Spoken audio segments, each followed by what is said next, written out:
Aqui a gente tem uma questão de um campo elétrico, né? Questão 3.14. Calcule o campo E no ponto P, em cima de uma espira filiforme que preenche um arco completo, né? 360 graus. E ele quer, no ponto P, o campo gerado por esse espira que está carregado uniformemente. Ele não disse nada, então assumo que ela está uniformemente carregada, né? Com uma carga Q total, de acordo com a figura que está aqui embaixo, né? Então, a primeira coisa que a gente tem que entender é que existe uma densidade linear de carga, que ela vale toda a carga que eu tenho contida, no caso toda a carga Q, distribuída ao longo do perímetro dessa espira, né? No caso vai ser 2π vezes o valor do raio, que é R. Perfeito? Agora, o que eu tenho que pensar? Eu tenho que pensar que a melhor forma é eu pegar um elemento de carga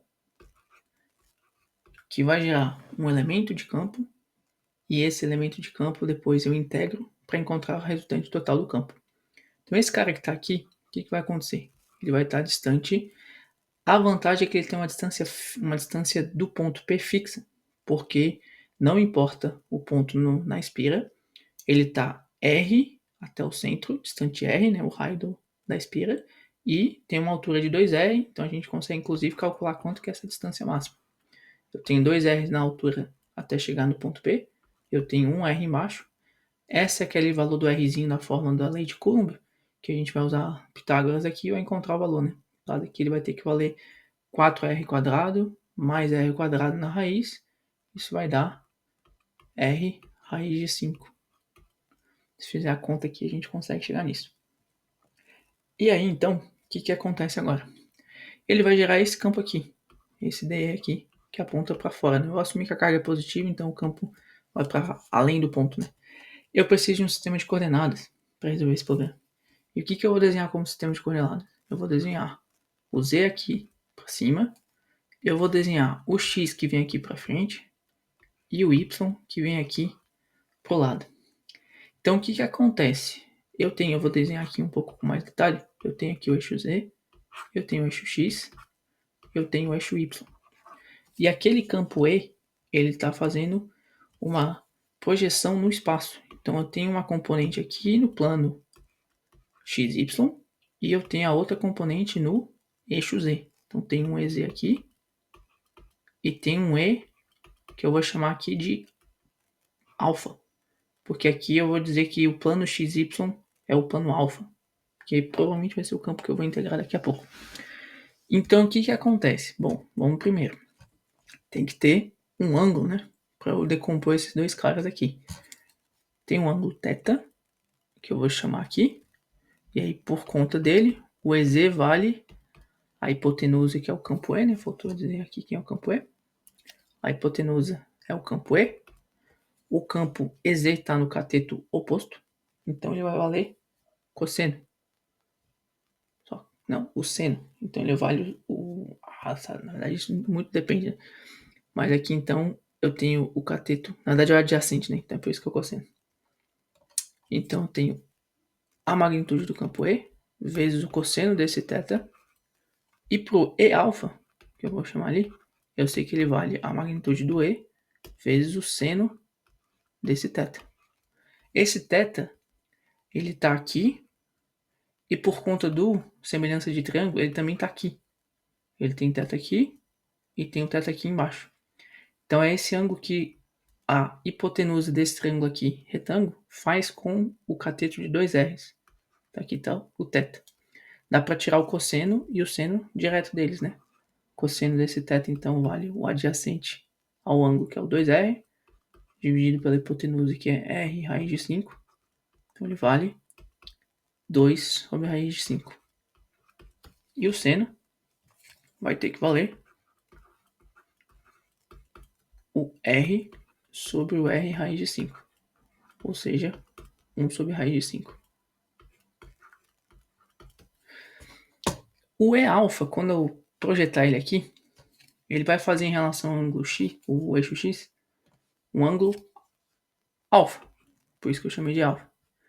E é com esse ângulo que eu decomponho x e y. Só que tá vendo que esse ângulo alfa, se o plano xy tá aqui, esse ângulo alfa é o mesmo ângulo que eu provavelmente vou varrer para fazer a integral desse campo em alfa, né? Quando eu precisar do valor em alfa.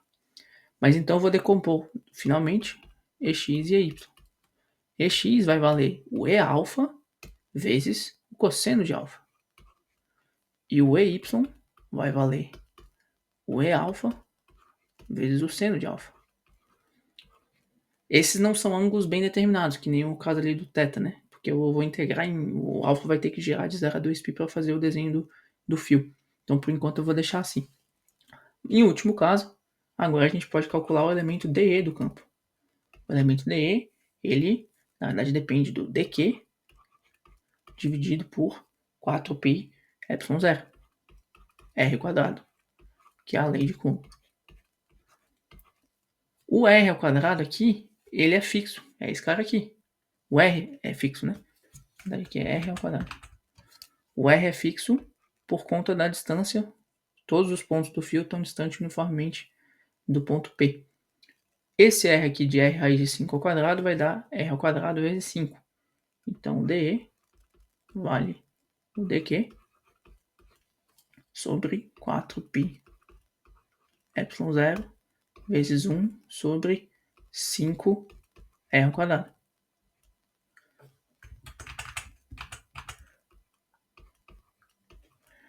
E quem é o dq? Bom, se o QL é Q sobre 2πr, um elemento de carga vai ter que ter o elemento, né, o QL é carga sobre comprimento.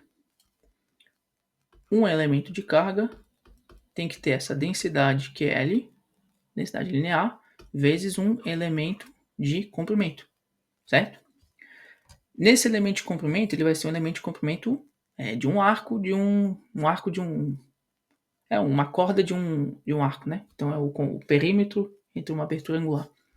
Então o dq vai valer o QL, que é Q grande sobre 2πr, vezes um dl. Esse dl aqui, no caso, vai ser um dl aqui. Ele tem um raio fixo r aqui, e ele tem uma abertura angular alfa, d alfa no caso, né? Um infinitesimal de ângulo.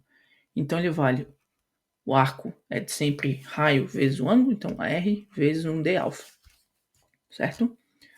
Então o dE, no final, puro, tem que valer carga Q sobre, esse aqui ficou pequeno, carga Q sobre 2π r vezes o r vezes o d alfa, isso tudo é dq, vezes 1 sobre 4 vezes 5 vai dar 20, ε0, π ε0, vezes o raio ao quadrado, certo? Esse raio com esse raio simplifica, porque não vai ter muito mais o que fazer, vai ficar d alfa dividido por 20 vezes 2, 40, π vezes π, π ao quadrado, ε0, raio ao quadrado. Então esse é o infinitesimal de campo a partir do infinitesimal de alfa, certo? Só que esse é o dE, né? Então aqui no caso, o que a gente tem? A gente tem que o infinitesimal do campo Z é o infinitesimal do campo E vezes o cosseno de θ. O infinitesimal do campo alfa é o infinitesimal do campo E seno de θ. O dx e o dy vai ser o d alfa cosseno de alfa e o d alfa seno de alfa. Então vamos substituir essa expressão de d em dz em d alfa, e com de alfa depois eu posso substituir em dex e dey, certo? O dz, a gente viu que ele vale o de cosseno de θ. E o cosseno de θ vale 2 sobre raiz de 5, tá aqui. Então ele vale todo esse cara aqui, que d alfa sobre 40 π quadrado ε0 r ao quadrado vezes o cosseno de θ, que é 2 sobre raiz de 5. Para simplificar, eu sei que vai dar Q de alfa sobre o 2 simplifica com 40, fica 20. Raiz de 5 não tem como tirar. Π quadrado vezes ε0 vezes o raio ao quadrado. Certo? O dx vale o d alfa vezes o seno de alfa. Tá aqui, vezes o cosseno de alfa. O d alfa é igual ao dz, só que em vez de cosseno é seno. Então, ao invés desse 2 raiz de 5, vai ser 1 sobre raiz de 5. Então, é o que? D alfa sobre 40 π quadrado ε0 raio ao quadrado, seno de θ, ou seja, 1 sobre raiz de 5. Isso é só o d alfa. Eu tenho que fazer cosseno de alfa para chegar no dx. Tá aqui, cosseno de alfa.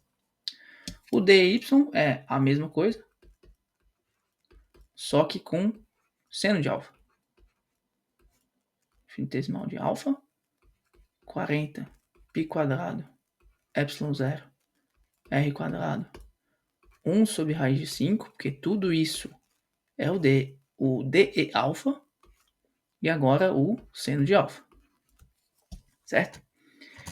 A única variável de integração que ficou aqui é alfa, d alfa, d alfa, d alfa. Todas as outras variáveis são constantes. Raio r é definido aqui no desenho, né? Π é constante, ε0 também, a carga total Q também. Eu só tenho que integrar, então, para chegar no EZ. O EZ vai ser, obviamente, a integral do dz. O EX vai ser a integral do dx. E o dy vai ser a integral do dy. Integral de quem? A única variável que eu tenho infinitesimal é alfa. Então, tudo que não é alfa, eu vou deixar isolado na frente. Então, Q sobre 40 π quadrado ε0 r quadrado 1 sobre raiz de 5. Desculpa, 20. Porque o 2 simplificou com 40 aqui, né? Então 20 ε0 vezes a integral de d alfa, porque no EZ não tem mais nada com alfa. O alfa, para desenhar, o alfa é o ângulo no plano, né? E para ele desenhar o fio total, eu preciso integrar de 0 a 2π. Integral de 0 a 2π de d alfa é 2π. Então eu vou ter que 2π sobre 20 π quadrado ε0 r ao quadrado e uma raiz de 5 ainda. Π simplifica com π quadrado, o 2 vai simplificar com 20, e aí eu vou ter um campo total em Z que vale que 2 com 20 dá 10, 10 raiz de 5, ε0, π ε0, o valor do raio do desenho ao quadrado. Perfeito? Volt por metro, porque é campo elétrico. Só que, se eu for olhar agora o dx, ele vai ter quase a mesma coisa, né? Ele vai ter Q sobre 40 π quadrado ε0 r quadrado vezes 1 sobre raiz de 5, quase a mesma cara do EZ, só que agora eu tenho um cosseno de alfa junto com d alfa. E eu tenho que integrar de 0 a 2π, porque esse é o limite de integração do problema como um todo. Cosseno de alfa, d alfa, quando eu integrar isso daqui, o cosseno tem meio ciclo positivo e meio ciclo negativo, em 0 a 2π, né, que é uma volta completa. Essa integral aqui vai dar 0. 0 vezes qualquer... Dá para provar isso aqui, né? Vai dar menos seno de alfa. Vai dar seno de alfa. Você faz seno de 2π é 0. Seno de 0 é 0. Um menos o outro é 0. A integral total é 0. Vezes tudo que tem ali no outro lado. Isso aqui vai dar 0. E vai acontecer a mesma coisa para o y. Porque vai ser integral do seno. Integral do seno é o mesmo princípio. Vai ter meio ciclo positivo, meio ciclo negativo. A integral do seno é menos cosseno de 2π menos 1, menos o menos cosseno de 0, mais o cosseno de 0, que é 1, menos 1 mais 1 dá 0. Isso vai fazer o campo em y também, só não lá. Tem como resolver isso de um outro jeito? Tem. Eu podia usar a simetria do problema e pegar dois pontos amostrados, dois DQs amostrados opostos ao fio, e eu ia ver que as componentes dos campos que eles iam gerar só iam ter resultante para cima. Uma componente do plano alfa ia anular com a do outro. Mas a forma de resolver isso analiticamente, né, na mão, é fazendo essa decomposição, lembrando que vai ter essa decomposição do campo no plano e depois para x e para y. E é essa decomposição para x e para y que faz surgir o cosseno de alfa e o seno de alfa, que quando eu integrar de 0 a 2π vai fazer isso daqui virar zero também. Então o problema, no final, só tem um campo resultante na direção z, do jeito que eu desenhei aqui, e que tem magnitude de a carga Q total, dividido por 10 raiz de 5 vezes π, vezes ε0 e vezes r quadrado. E aí a gente tem a resolução desse problema aqui como um todo. Perfeito? Mas a gente vai seguir essa série de resoluções desse livro do eletromagnetismo para engenharia, né? Continuar com as questões de campo elétrico e eventualmente a gente começa as questões de campo magnético do capítulo 4 e depois as questões de magnetodinâmica e acoplamento mecânico do capítulo 5 e 6. Perfeito? Até uma próxima. Abraço.